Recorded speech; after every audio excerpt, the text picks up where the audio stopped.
સરકારી કચેરી, ગરીબ અરજદાર, સહાયના નામે લાંચ માંગવાનું કાવત.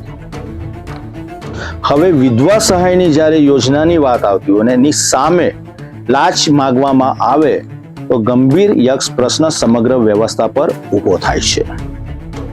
આ લાંચિયા કર્મચારીએ ખુલ્લે આમ લાંચની માંગણી કરી રકમ વિધવા સહાયને આપવા માટે, પરંતુ વ્યક્તિ ખોટો પકડ્યો. આ વ્યક્તિ સીધો પહોંચી ગયો એસીબીની કચેરીએ અને ફરિયાદ નોંધાવી દીધી. પછી પૂછવું શું? હર હંમેશની જેમ એસીબીની જાળમાં આ લાંચિયો સરકારી બાબુ આવી ગયો. પોલીસે એને રંગે હાથે ઝડપી પાડ્યો.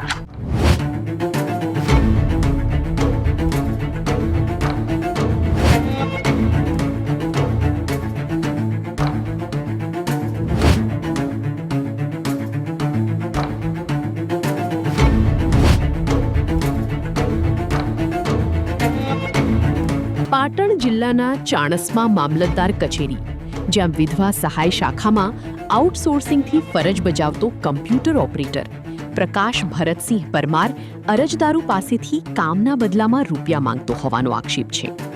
ફરિયાદ મુજબ વિધવા સહાયનો દાખલો કાઢી આપવા માટે ગરીબ અરજદાર પાસે 800 રૂપિયાની લાંચ માંગવામાં આવી હતી.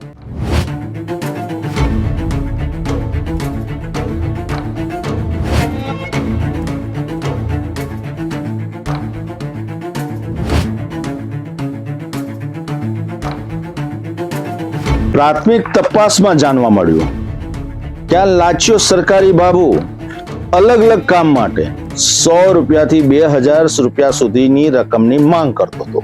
એને આખું ટાઈમ ટેબલ બનાવ્યું હતું. જેવું કામ એવી લાંચની રકમ નક્કી કરેલી હતી. કોઈ પણ તેની પાસે કામ કરાવવા જાય તો સીધું કહેતો હતો કે આટલા રૂપિયા થશે, તો જ એ અરજદારનું કામ કરીને આપતો હતો. ખોટા વ્યક્તિનો પાલો પડ્યો અને આખરે એસીબીની જાળમાં લાંચિયો સરકારી બાબુ ઝડપાઈ ગયો.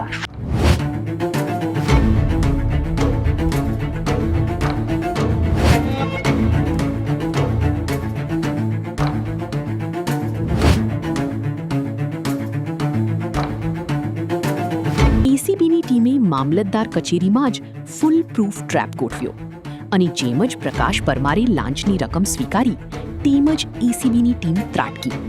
પળવારમાં આખો ખેલ પૂરો થયો અને ઓપરેટર રંગે હાથ ઝડપાઈ ગયો.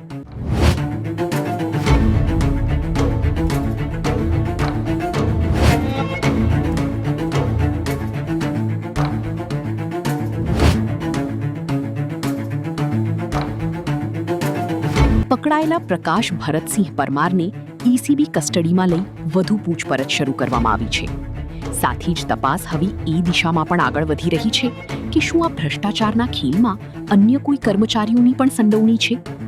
આગામી દિવસોમાં વધુ મોટા ખુલાસા થાય તેવી શક્યતા વ્યક્ત કરવામાં આવી રહી છે.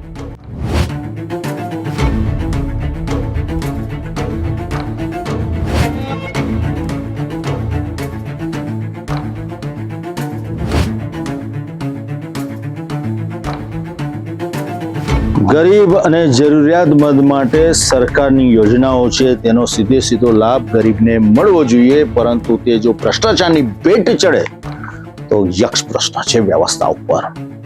આવા લાંચિયા સરકારી બાબુઓ ઘર કરી ગયા છે સરકારી કચેરીમાં. કાયમી ધોરણે બરતરફ થવા જોઈએ. દરેક કામ માટે ફરિયાદી અરજદારને રૂપિયા ચૂકવવા પડે છે સરકારી કચેરીઓમાં. આ એક સિસ્ટમનો ભાગ બની ગયો હોય તેવું ફલિત થઈ રહ્યું છે. એસીબીએ માત્ર આ સરકારી બાપુને લાંચ લેતા જ નથી ઝડપ્યો, પરંતુ કડક સંદેશો આપ્યો છે કે લાંચની માંગ જો સરકારી કચેરીમાં કરી તો ચોક્કસપણે તમારે જેલમાં જવું પડશે. હવે સરકારે પણ કડક કાયદો કરવો પડશે અને આવા લાંચિયા સરકારી બાપુને કાયમી ધોરણે બરતરફ કરવા પડશે. તો જ યોગ્ય કાર્યવાહી કદાચ ગણાશે અને સાથે આવી ઘટનાઓ સરકારી કચેરીઓમાં અટકશે.